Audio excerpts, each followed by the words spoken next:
Hi all, welcome to Cricarena. 18 വർഷത്തെ കാത്തിരിപ്പിന് വിരാമം കുറിച്ചുകൊണ്ട് ഇത്തവണത്തെ IPL ട്രോഫി സ്വന്തമാക്കാൻ RCBക്ക് കഴിഞ്ഞിരുന്നു. അർഹിച്ച ഒരു കിരീടം തന്നെയാണ് അവർ സ്വന്തമാക്കിയിട്ടുള്ളത്. ഏതായാലും ഈ സീസൺ പൂർത്തിയായതോടുകൂടി IPLന്റെ കണക്കുകളിലൊക്കെ ഇപ്പോൾ മാറ്റങ്ങൾ വന്നിട്ടുണ്ട്. അത്തരത്തിലുള്ള ഒരു കണക്ക് നമുക്ക് പരിശോധിക്കേണ്ടതുണ്ട്. അതായത് IPLന്റെ ചരിത്രത്തിൽ ഏറ്റവും കൂടുതൽ റൺസുകൾ നേടിയ താരങ്ങളുടെ ലിസ്റ്റ് ഇപ്പോൾ അപ്ഡേറ്റഡ് ആയിട്ടുണ്ട്. അത് നമുക്കൊന്ന് പരിശോധിക്കാം.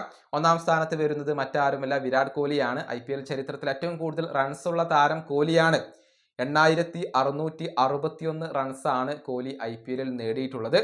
ഈ സീസണിലും മികച്ച പ്രകടനമാണ് കോഹ്ലി നടത്തിയത്. 15 മത്സരങ്ങളിൽ നിന്നും 657 റൺസ് നേടിക്കൊണ്ട് RCBയുടെ ടോപ്പ് സ്കോററായി മാറാൻ അദ്ദേഹത്തിന് കഴിഞ്ഞിരുന്നു. രണ്ടാം സ്ഥാനത്ത് മുംബൈ ഇന്ത്യൻസിന്റെ മുൻ നായകനായിരുന്ന രോഹിത് ശർമ്മ വരുന്നു.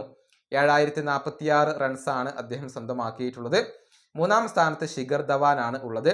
6769 റൺസ്. നാലാം സ്ഥാനത്ത് ഡേവിഡ് വാർണർ 6565 റൺസ്. അഞ്ചാം സ്ഥാനത്ത് സുരേഷ് റൈന വരുന്നു. 5528 റൺസ്. MS ധോണി തൊട്ട് പിറകിൽ 5439 റൺസ്. ഏഴാം സ്ഥാനത്ത് KL രാഹുൽ 5222 റൺസ്. ABD ആണ് എട്ടാം സ്ഥാനത്ത് 5162 റൺസ്.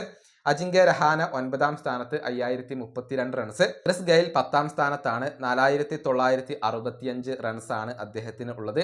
ഇങ്ങനെയാണ് ആദ്യ 10 സ്ഥാനങ്ങളിൽ ഉള്ളവർ. ഇതിൽ ഇപ്പോൾ കളിച്ചുകൊണ്ടിരിക്കുന്ന ചുരുക്കം ചില താരങ്ങൾ മാത്രമാണ് ഉള്ളത്. അതുകൊണ്ട് തന്നെ കോഹ്ലിയുടെ ഈ ഒരു റെക്കോർഡ് ഏറെക്കുറെ സേഫാണ് എന്ന് തന്നെ പറയേണ്ടി വരും. കുറച്ചു കാലം കോഹ്ലിയുടെ ഈ ഒരു റെക്കോർഡ് അവിടെ തന്നെ കിടക്കാനാണ് സാധ്യത. ഈ വീഡിയോ അവസാനിപ്പിക്കുന്നു. അടുത്തൊരു വീഡിയോ കൊണ്ടും കാണാം.